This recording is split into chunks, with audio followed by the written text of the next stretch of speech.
Mungkin Farel berhenti sekolah di Palembang karena sekolah non-muslim dan tidak nyaman, dan dia nggak bisa jauh dari nenek. Tolong ini struktur katanya diperbaikin ya, biar aku lebih enak juga bacanya. Sekarang gini, menurut gue nih ya, gue lebih baik menelan pahitnya mengenyam pendidikan daripada gue menelan pahitnya kebodohan.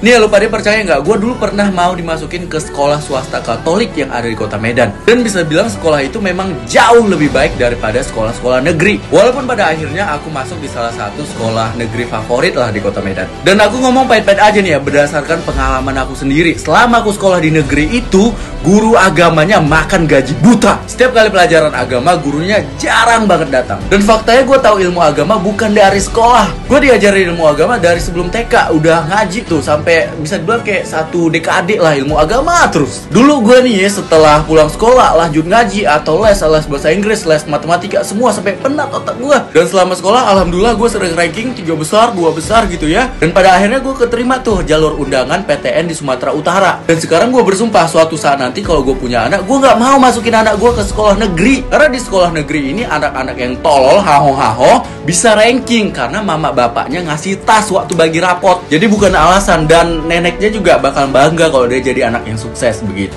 Dan ternyata saya menemukan orang yang salah, Pak. Saya minta maaf. Repotin berapa hari doang sekolahnya terus kabur. Padahal kalau dicoba dulu aja gitu ya kan, kayak 1, 2, 3 bulan lah gitu, baru bikin keputusan, itu jauh lebih baik daripada drama-dramaan. Aduh Farel, lu yang berbuat, kenapa gua yang malu? Intinya apa yang sudah dikatakan Dr. Richard nggak seperti yang di drama-dramain sama si Farel. Adakah aku menyuruh dia mengganti uang tersebut?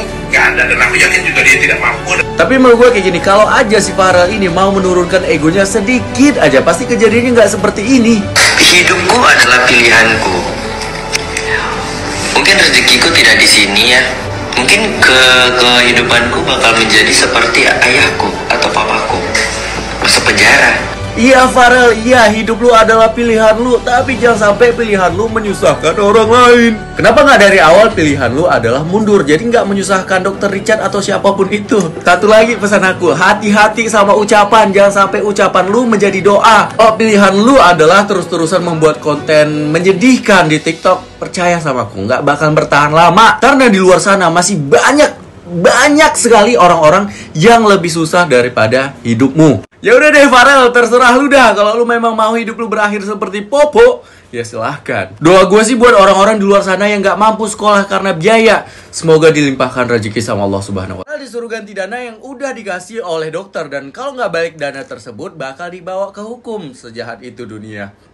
Nah ini adalah cerita yang lagi trending nih guys. Si Farel ini dihujat gara-gara dia nggak mau sekolah lagi. Nah jadi buat kalian yang nggak tahu, jadi ceritanya gini, si Farel ini adalah seorang TikToker yang punya cerita sedih selama ini. Dan suatu saat cerita sedihnya ini dinotis sama Dr. Richard. Nah singkat cerita dia diundang lah tuh sama Dr. Richard ke podcastnya, dan setelah podcast itu dia dianggap seperti adik sendiri katanya. Nah karena dia punya cita-cita yang gede, mau jadi artis lah, arsitek lah, apapun itulah, dia pun dibiayai sama Dr. Richard. Dia dimasukin ke salah satu SMA terbaik di Palembang, dan dia juga dikasih les bahasa Inggris ataupun les pelajaran. Hingga di satu titik inilah yang bikin netizen kesel, dia memutuskan untuk berhenti sekolah. Haduh Farel, gak semua orang seberuntung kamu. Gak semua orang bisa menikmati bangku sekolah, apalagi sampai dileskan begitu. Padahal kamu kayak tinggal datang ke sekolah, gak usah mikirin uang sekolah di salah satu sekolah terbaik di Palembang. Di luar sana banyak orang yang putus sekolah gara-gara gak bisa bayar uang sekolah. Belajar yang baik-baik, jadilah siswa yang berprestasi, kejar tuh PTN, dan orang-orang bakal bangga sama kamu. Tapi apa, kamu milih untuk putus sekolah dan sekarang lagi sedih-sedihnya karena diminta kembali uang yang diberikan sama Dr. Richard. Kalau gue jadi Dr. Richard, gue bakal melakukan hal yang sama karena lu udah ngecewain gue. Nah sekarang gimana? Kamu bersedih-sedih dan menganggap dunia sejahat itu karena uang yang sudah diberikan ke lu diminta balik gitu. Dan pada akhirnya apa? Suatu saat nanti aku yakin kamu pasti menyesal. Sumpah gak ngerti lagi, ini kasihan banget. Lagi viral video seekor anak kucing yang di blender hidup-hidup di Cina. Banyak dari kalian yang meminta gue untuk membahas ini, contohnya dari DM Instagram dan juga komentar di YouTube channel aku. Nah setelah aku cari tahu, ini aduh miris banget dan ini kasihan banget guys. Nah jadi ada oknum dari Cina yang tega memblender anak kucing hidup-hidup menggunakan blender ini. Nah, setelah dicari tahu netizen, ternyata tulisan ini berasal dari Cina daratan. Nah, dengan sigap juga netizen berhasil menemukan kalau video yang viral ini berasal dari Guangdong, Cina. Nah, setelah ditranslate, tulisan ini artinya Half Sensitive Extraction Machine, dan ini berasal dari Cina daratan. By the way, kalau kalian mau lihat videonya, aku taruh di Ajiris, dan mohon maaf kali ini harus aku sensor. Nah, jadi kemarin tuh banyak banget dari kalian yang minta gue untuk membahas ini pada saat gue nge-live, dan tahu nggak kalian, tiba-tiba live gue terhenti gara-gara kena violation. Padahal gue yakin video gue nggak melanggar.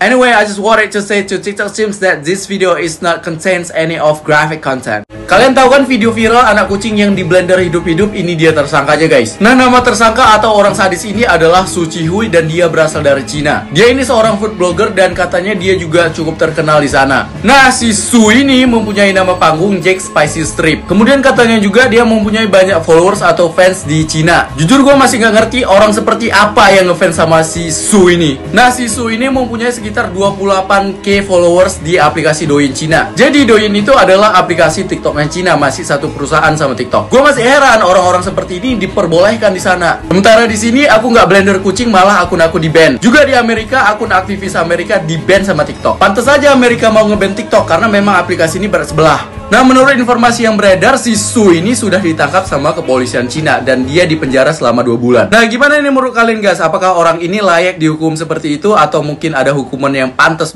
Kenapa makan tangan kiri? Astagfirullahaladzim. Ini banyak banget nih yang komen-komen kayak gini. Ini makan tangan kiri kayak gimana maksudnya kayak gini ya? Ini gue kasih paham sama lu ya, kita makan lagi.